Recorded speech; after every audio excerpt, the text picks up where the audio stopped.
이 시간 은혜 받으실 하나님의 말씀은 신약 성경 마태복음 6장 13절의 말씀입니다. 우리를 시험에 들게 하지 마옵시고 다만 악에서 구하옵소서. 나라와 권세와 영광이 아버지께 영원히 있사옵나이다. 아멘.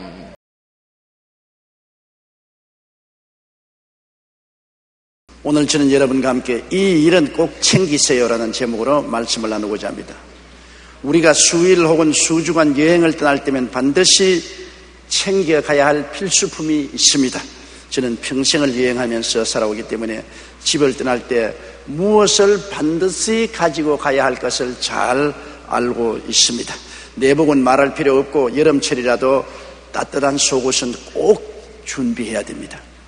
언제 해외에 가서 추위가 다가올지 모르기 때문인 것입니다. 세수 도구도 챙겨야 하고 비상구급약도 챙겨야 합니다. 외국에 가서 배탈이 나든지 감기가 들리면 약방에 가서 약도 못 사요. 병원에도 못 가요. 챙기고 가야 되는 것입니다. 그 외에도 자잘구레한 것들이 굉장히 많습니다.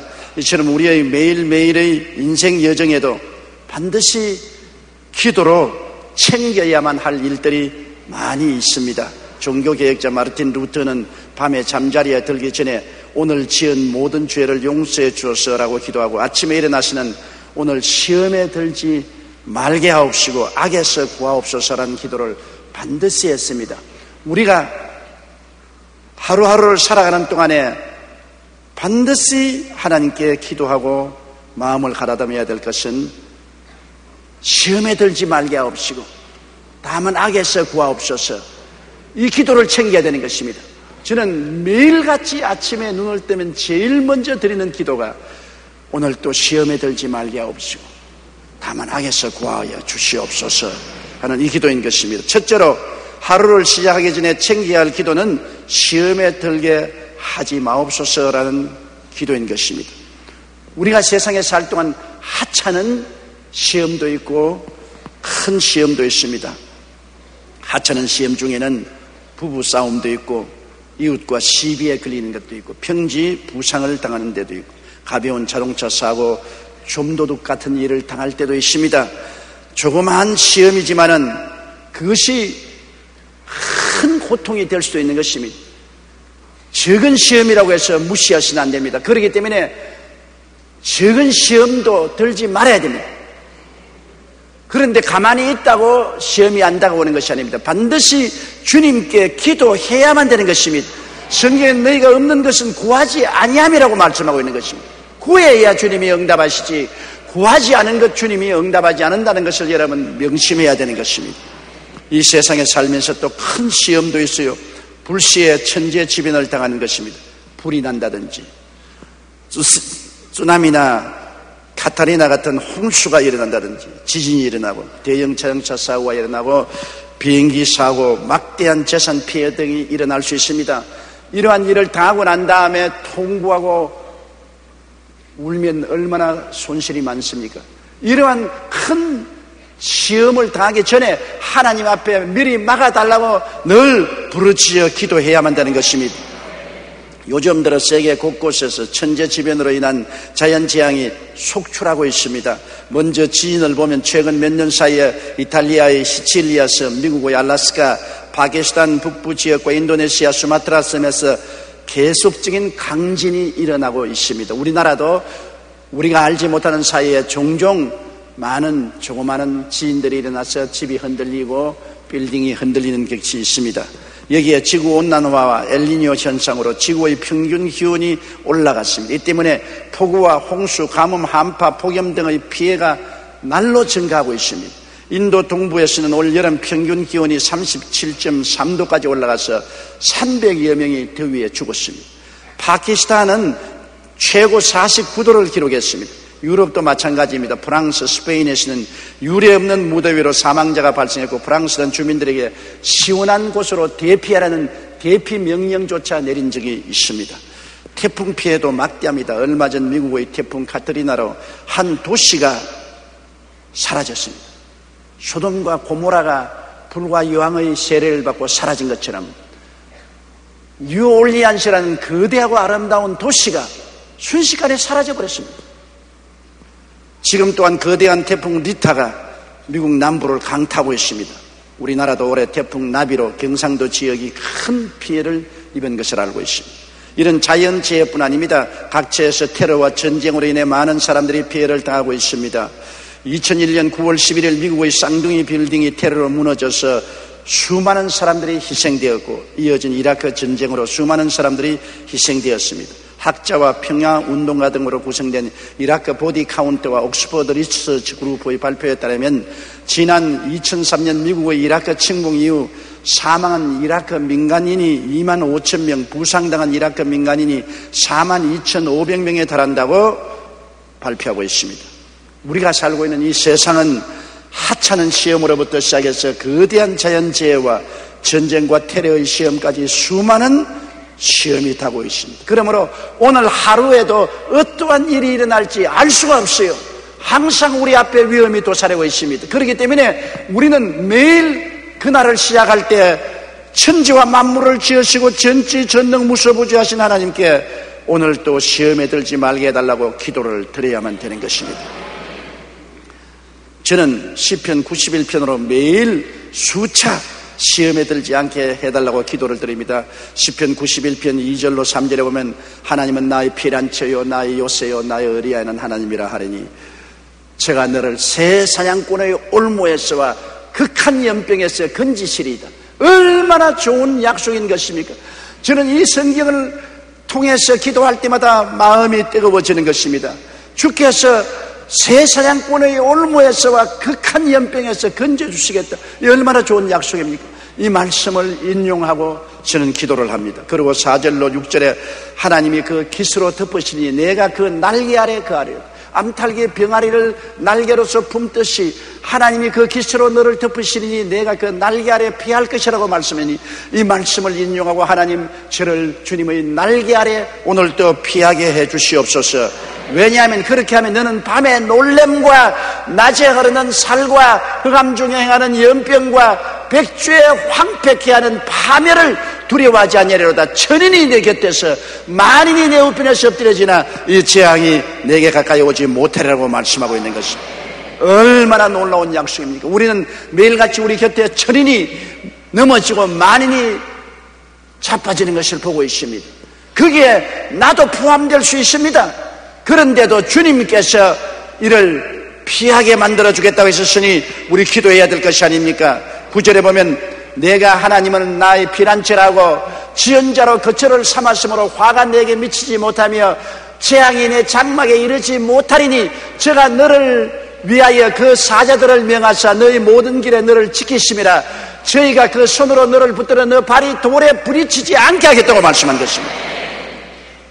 이와 같은 하나님의 약속이 우리에게 있으니까 우리는 그 약속을 따라 시험에 들지 말게 해달라고 기도해야 됩니다.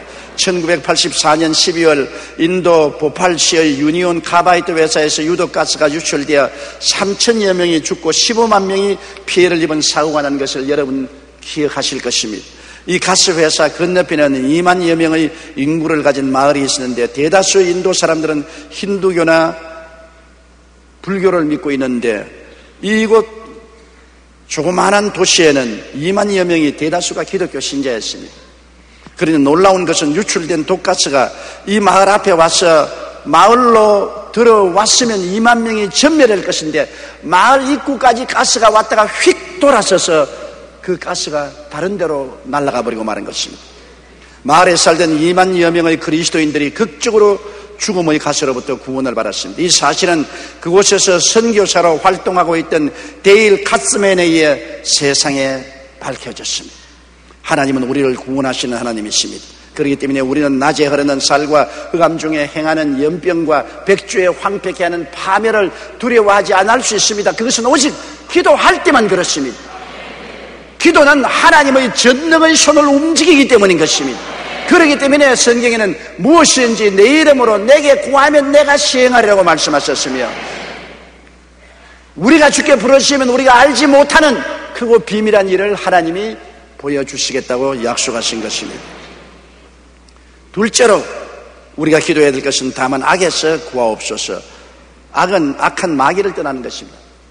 마귀는 우는 사자같이 두루다니며 삼킬 자를 찾고 있는 것입니다. 한시도 우리에게 눈을 떼지 않고 따라다니고 있는 것입니다. 요한복음 10장 10절에 도적이 오는 것은 두역질하고 죽이고 멸망시키려는 것뿐이요 내가 온 것은 양으로 생명을 얻게 하고 더 풍성히 얻게 하려 함이라고 말한 것입니다. 마귀는 요한계시록 12장 10절의 말씀대로 우리 형제들을 참수하던 자 곧 우리 하나님 앞에서 밤낮 참수한다고 말한 것입니다. 대표적으로 성경에 하나님 앞에서 참으로 훌륭한 성도였던 욥을 보십시다. 순전하고 정직하여 하나님을 경외하며 악에서 떠난 자였는데 그는 하나님께 복을 받아 창대한 사람이 되었습니다. 7남 3녀를 거느리고 양이 7천, 약대가 3천, 소가 500거리, 암나기도 500, 종도 많고 동방에서 가장 부자였습니다. 그런데 마귀가 이 욥을 하나님 앞에 나와서 참수한 사건을 우리가 잘 알고 있습니다. 욥기 1장 9절로 11절에 사탄이 야훼께 대답하여 가로되 욥이 어찌 까닭없이 하나님을 경외하리까? 주께서 그와 그 집과 그 모든 소유물을 산울로 두루심이 아니니까 주께서 그 손으로 하는 바를 복되게 하사 그 소유물로 땅에 늘리게 하셨음이니이다. 이제 주의 손을 펴서 그의 모든 소유물을 치소서 그리하시면 정령 대민하여 주를 욕하리이다. 마귀는 잘 하나님을 섬기고 지는 욥을 참수했습니다. 욥이 하나님을 섬기는 것 조건이 있어서 섬기는 겁니다. 하나님이 그를 축복해 주시고 산울로 둘러서 지켜주심으로 하나님 앞에서 복을 받아 영혼이 잘되고 범사가 형통하고 강건하고 생명을 얻되 넘치게 얻기 때문에 하나님 섬기지, 이것만 제껴버리면 당장 돌아서서 하나님을 욕할 것입니다. 두고 보세요. 하나님은 욥을 신뢰하기 때문에 어디 한번 그렇게 해보라고 허락을 해준 것입니다. 내가 그 소유물을 다 내 손에 붙이노라. 어제 그의 몸에는 내 손을 대지 말라고 했었습니다. 그런데 마귀는 내려와서 사람들을 충동해서 그를 공격하기 시작한 것입니다. 재산을 다 빼앗아갔습니다. 도적대들이 달려들어 소와 약대와 나귀를 빼앗아갔습니다.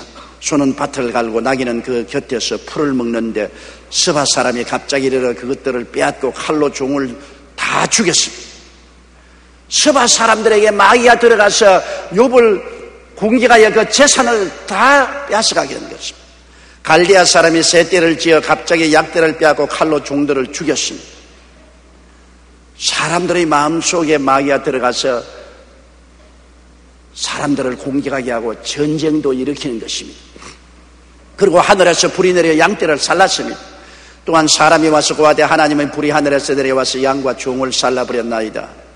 하나님이 불을 내린 것이 아니라 마귀가 청천 하늘에서 병력을 내리게 해서 모든 양떼들을 불러서 살랐습니다. 마귀는 하나님이 허락하면 하늘에서 불도 내리게 하는 것입니다. 그 다음 돌풍이 불어와 마라들 집에서 잔치하고 있던 10자녀 위에 집이 무너져 다 압사당했습니다.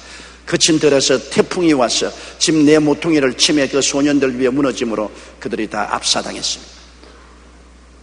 그리고 난 다음에 최후로 욥의 몸에 손을 대면 욥이 하나님을 욕할 것이라고 주장을 해서 욥을 치도록 하나님이 허락해 주셨습니다. 욥기 2장 5절 8절에 보면 이제 주의 손을 펴서 그의 뼈와 살을 치소서 그리하시면 정령 대민하여 주를 욕하리이다. 야훼께서 사단에게 이르시되 내가 그를 내 손에 붙이노라. 오직 그의 생명은 해하지 말지니라. 사단이 이에 야훼 앞에서 물러가서 욥을 쳐서 그 발바닥에서 정수리까지 악창이 나게 한지라. 욥이 제 가운데 앉아서 기와 조각을 가져다가 몸을 긁고 있더라. 마귀가 욥을 쳐서 머리끝부터 발끝까지 악창이 나게 하는 것입니다. 병은 거의 대다수 다 마귀가 와서 치고 억압해서 병이 되는 것입니다. 예수님께서도 병자를 고칠 때 마귀에게 눌린 모든 자를 고치셨다고 말씀했었습니다. 설상가상으로 마귀는 욥의 아내에게 들어가서 욥을 배반하게 하는 것입니다. 가장 가차운 아내가 욥을 배반할 때 그는 만신창이가 된 곳에서 너무나 큰 고통을 당했습니다. 그 아내가 그에게 이르되 당신이 그래도 자기의 순전을 굳게 지키느뇨 하나님을 욕하고 죽으라. 그가 이르되 그대의 말이 어리석은 이자 중에 하나의 말 같도다. 이 모든 일에 욥이 입술로 범죄하지 아니했으나 그 가슴은 비수로 찌른 것 같았습니다. 그 아내가 욥을 배반했습니다. 그리고 욥의 가장 친한 세 친구가 와서 계속해서 욥을 참수했습니다. 그 세 친구 입술을 통해서 마귀가 욥을 난도질시켰습니다. 너희가 내 마음을 번뇌케 하며 말로 꺾기를 어느 때까지 하겠느냐? 너희가 10번이나 나를 꾸짖고 나를 학대하고도 부끄러워 아니하는구나. 물론 욥은 옛날 사람입니다. 아브라함 시대에 살던 사람이었습니다. 오늘날에는 상황은 좀 달라졌습니다. 예수님이 십자가에 못 박여서 마귀와 힘써 싸워 이기시고 마귀의 무장을 해제해버린 것입니다. 옛날에 마귀가 무지무지한 권세와 능력으로 휘두르던 때와는 좀 달라졌습니다. 이제는 십자가에서 예수님이 그 보혈의 능력으로 마귀의 무장을 해제했으나 아직 쫓겨나지는 않았습니다. 그러므로 마귀는 지금도 참수하고 우리를 도적질하고 죽이고 멸망시키려고 하고 있지만은 그 무장은 해제되었으므로 우리가 진리를 알지니 진리가 너희를 자유케 하리라고 이 지식을 알고 마귀를 대적해야만 되는 것입니다.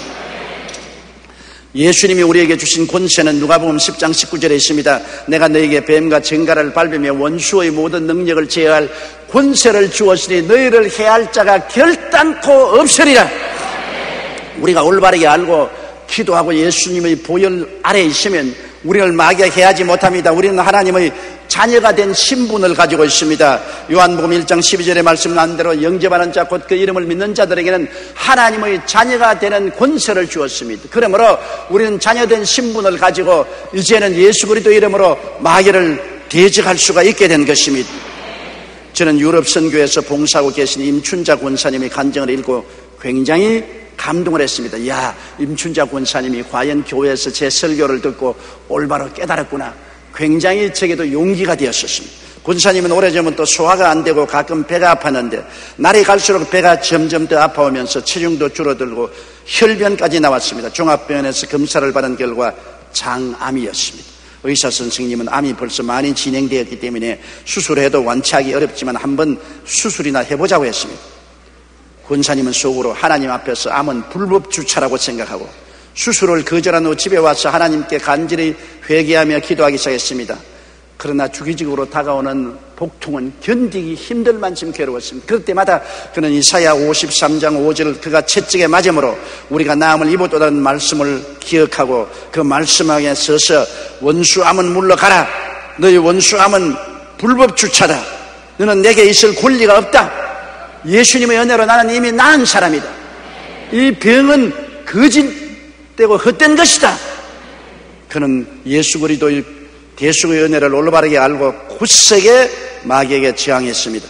그리고 난 다음 수요 예배 때 제 사무실에 와서 제게 안수 기도를 받았습니다. 저는 그게 안수하고 장암 덩어리는 묶임을 놓고 물러가라고 외쳤습니다. 그런데 그 순간에 권사님의 눈앞에 환상이 나타났었습니다. 장 속에 깊이 박혀있던 주먹만한 크기의 까맣게 썩은 고기가 암덩어리가 그만 흐물흐물해지더니 까만 연기가 되어서 싹 사라져버리고 마음에 놀라운 평안이 다가오는 환상을 그 순간적으로 마음속에 보았습니다. 그때로부터 그렇게 고통스럽던 통증이 밧줄 풀리듯이 풀리더니 그 길로 암이 사라지고 병원에 가서 조사해보니까 의사가 머리를 설레설레 흔듭니다. 어떻게 해서 무슨 약을 먹었기에 깜짝같이 암이 사라졌느냐고. 마귀가 한 길로 왔다가 7길로 도망을 치고 말입니다. 이 권사님 진리를 올바르게 깨달은 것입니다. 예수님이 2000년 전에 이미 우리 병을 짊어지고 가시기 때문에 법적으로는 2000년 전부터 이미 고침을 받은 것입니다. 암은 마귀의 불법 주차입니다. 합법적이 아닙니다. 불법입니다. 그 불법에 대해서 권사님은 알고 계속해서 대적을 했습니다. 마귀를 대적하라. 제가 너를 피하리라고 성경은 말하고 있는 것입니다. 우리는 하나님의 자녀입니다. 자녀의 신분을 가졌기 때문에 하나님께서는 우리가 원수 마귀를 정복할 수 있는 권세를 주셨습니다. 이 권세를 가지고 마귀를 대적하면 마귀는 최종적으로 떠나갈 수밖에 없습니다. 그렇기 때문에 우리는 강하고 담대하게 마귀를 대적해야만 되는 것입니다. 오늘 너무나 많은 성도들이 마귀를 대적하지 않고 마귀의 공격을 그대로 받아들이고 굴복하는 것입니다. 마가복음 16장 11절에 믿는 자들에게 이런 표적이 따르리니 제가 내 이름으로 귀신을 쫓아내며 그렇게 말씀합니다. 쫓아내야 돼요. 하나님이 마귀를 무장 해제해버렸었으나 쫓아내는 권세는 우리에게 주셨습니다. 내가 너를 위해서 대신 쫓아내 주겠다고 말씀하지 않았습니다. 너희가 쫓아내라. 우리의 집에 강도와 도적 같은 마귀가 들어오면 우리가 쫓아내야 되는 것입니다. 쫓아달라고 하나님께 부르짖어서는 안 됩니다. 이미 하나님은 쫓아낼 권세를 주셨는데요, 우리가 예수 이름과 그 보혈을 의지하고 쫓아내야 되는 것입니다. 에베소 6장 11절로 12절에 마귀의 괴계를 능히 대적하기 위하여 하나님의 전신갑주를 입어라. 우리의 씨름은 혈과 육에 대한 것이 아니요 정사와 권세와 이 어두움의 세상 주관자들과 하늘에 있는 악의 영들에게 대함이라고 말씀한 것입니다.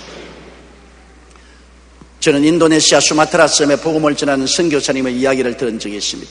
선교사님이 하루는 강을 건너게 되는데 마침 비가 많이 온 후라 강물이 불어서 가슴까지 강물이 차오르게 되는데 그 강에는 악어들이 득실거렸습니다. 강 건너편에 서있던 마을 사람들은 선교사님이 강을 건너는 모습을 보고 오늘 이 친구 제삿날이다 그렇게 비웃었습니다. 반드시 악어에게 공격을 당할 것이기 때문인 것입니다. 강을 반쯤 건너갔을 때 어디선가 악어떼들이 나타났습니다. 이 악어들은 얼마나 힘이 센지 그 꼬리로 내리치면 배도 반쪽이 날 정도였습니다. 그 악어들이 눈을 번뜩이며 선교사님이 탄 조그마한 카누를 향해서 손살같이 달리고 왔습니다. 건너편의 원주민들은 모두 다 숨을 죽이고 이제는 저 선교사가 악어밥이 되었다고 생각했습니다. 그때 선교사님은 시편 91편 떠올리고 마음속에 담대함을 가졌습니다. 그는 악어를 향해서 말했습니다. 나사렛 예수 이름으로 명하노니 악어는 물러가라! 물러가라! 떠나가라!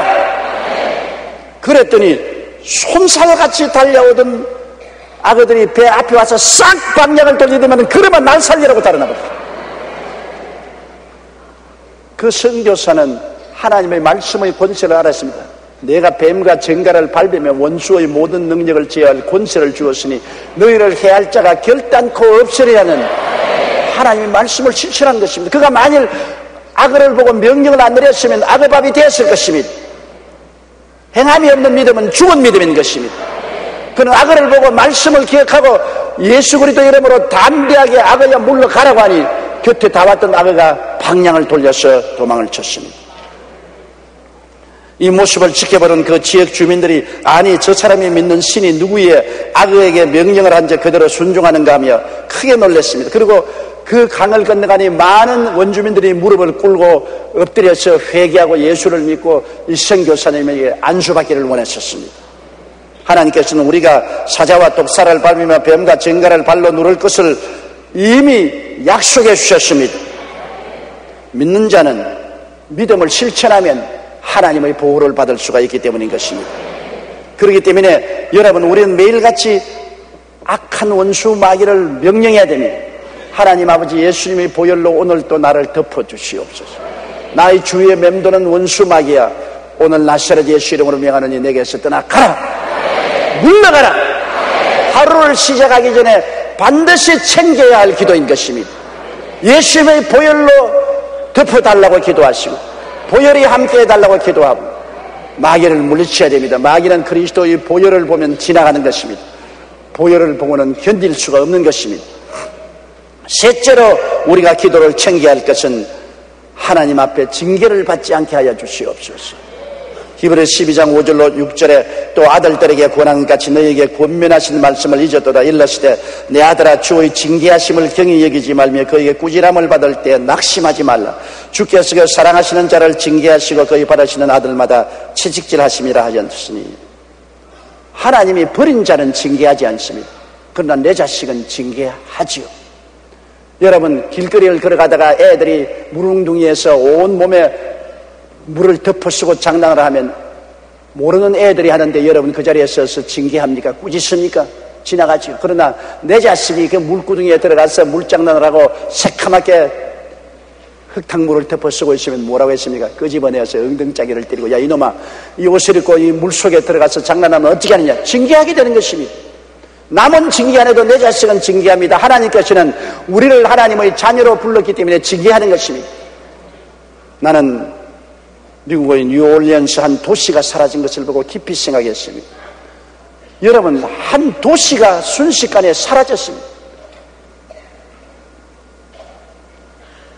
어떻게 해서 도시가 사라질 만한 일이 일어날 수가 있는 것입니까? 소돔과 고모라라는 두 도시도 옛날에 순식간에 사라졌습니다. 그것은 미국이 청교도 신앙에서 떠났기 때문인 것입니다. 미국이 하나님을 사랑하고 하나님을 섬기는 나라로 하나님이 세워놓아서 하나님을 사랑하는 자식입니다. 미국을 통해서 온 세계가 자유와 민주를 보존하고 온 천하에 복음이 증거되고 오늘날 전 세계에서 가장 많은 선교사를 보내고 있습니다. 그런데 점점 세속화하니까 하나님께서 회개하라고 채찍을 때리는 것입니다. 그러지 않고야 한 도시가 사라지는 그러한 참사가 생겨날 수가 없는 것입니다. 회개하라는 것입니다. 그러므로 우리는 항상 우리의 삶 속에 하나님이 회개하라고 채찍을 때리기 전에 돌이켜야 되는 것입니다. 우리의 양심의 소리에 귀를 기울여야 되는 것입니다. 베드로전서 3장 16절에 선한 양심을 가지라. 이는 그리스도 안에 있는 너희의 선행을 요구하는 자들로 그 비방하는 일에 부끄러움을 당하게 하려 함이라. 하나님은 우리 양심을 통해서 우리에게 말씀하는 것입니다. 디모데전서 1장 19절에도 믿음과 착한 양심을 가지라고 말했습니다. 어떤 이들이 양심을 버렸고 그 믿음에 관하여는 파선하였다고 말하고 있는 것입니다. 메인 박사의 일기에 보면 이런 내용이 나옵니다. 1시간의 즐거움을 맛보리거든 맛 좋은 음식을 먹어라.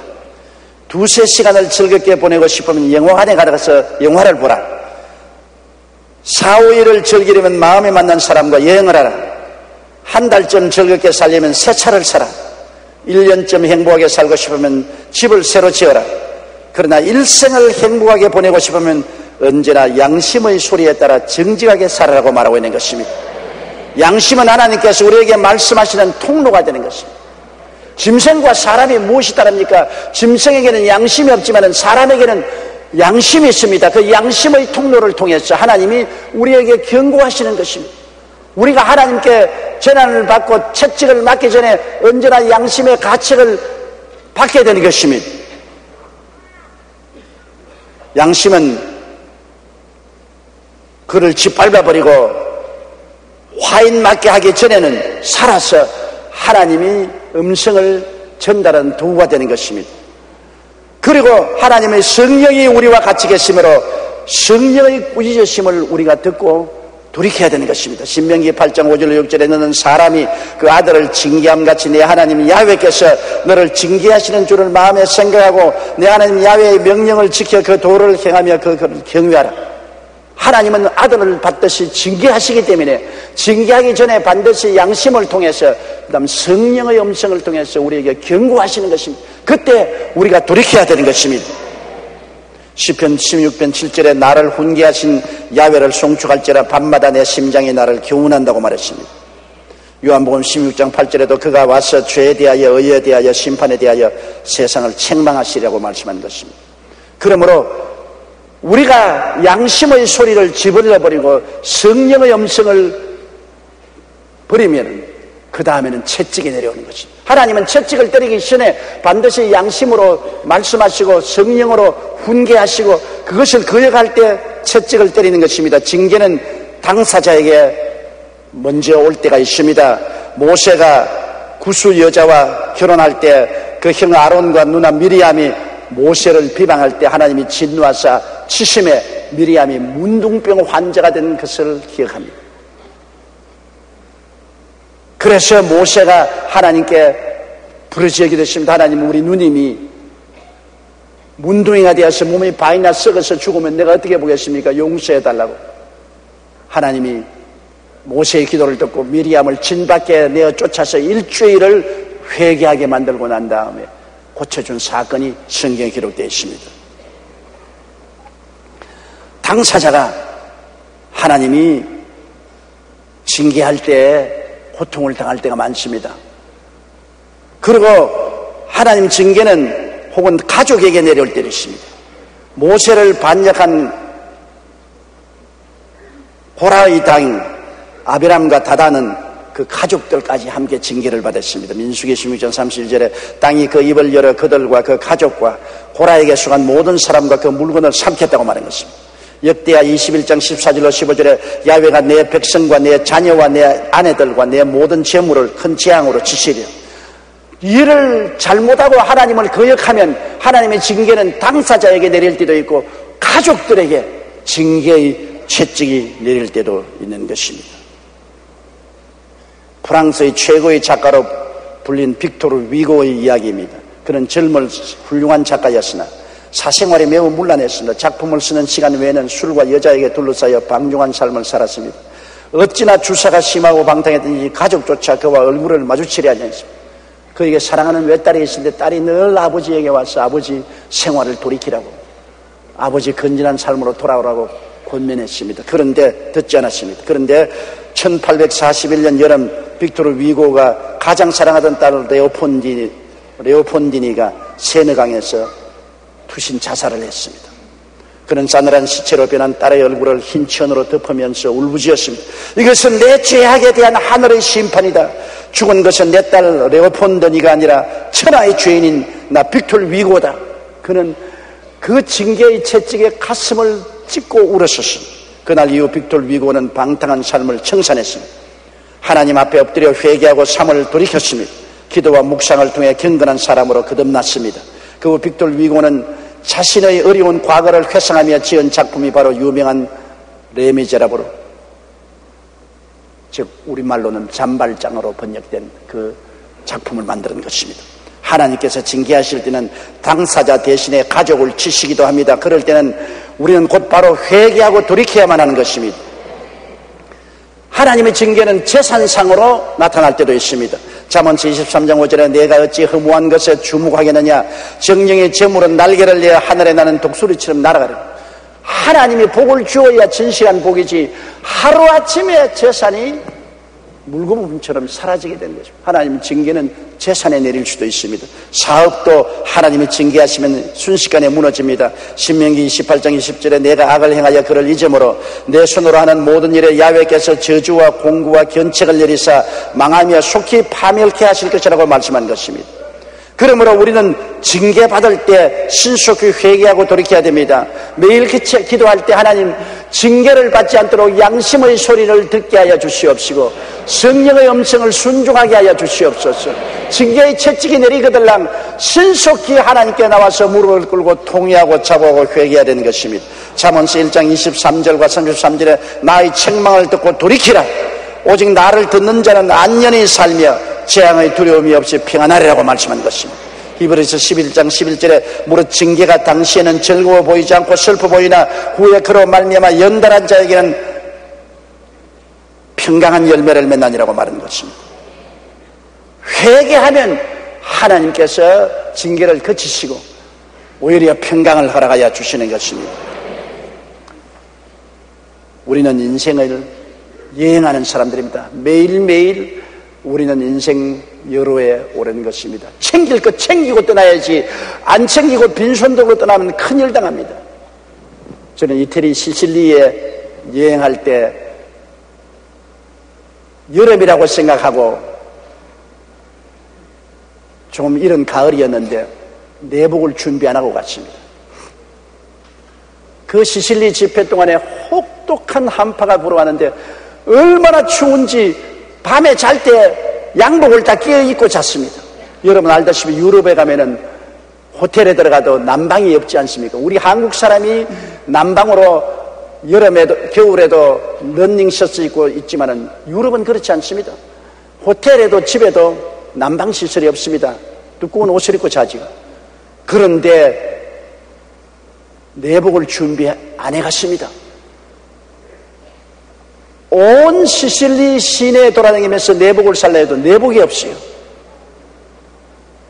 그래서 할 수 없이 나중에 뭘 사봤느냐, 여성들이 신는 긴 양말 팬티를 샀습니다. 사람이 얼어 죽겠으니까 여성이 입든 남성이 입든 뭐 상관없습니다. 그 양말 팬티를 몇 불 사가지고 그거를 겹겹으로 입고 난 다음에 그래서 운동장에 나가서 하나님 말씀을 전가하겠습니다. 그때 내가 깨달았습니다. 챙길 것 챙겨야 된다. 반드시 챙길 것 챙기지 아니하면 큰일 난다. 한 번은 오스트라리아 여행을 하는데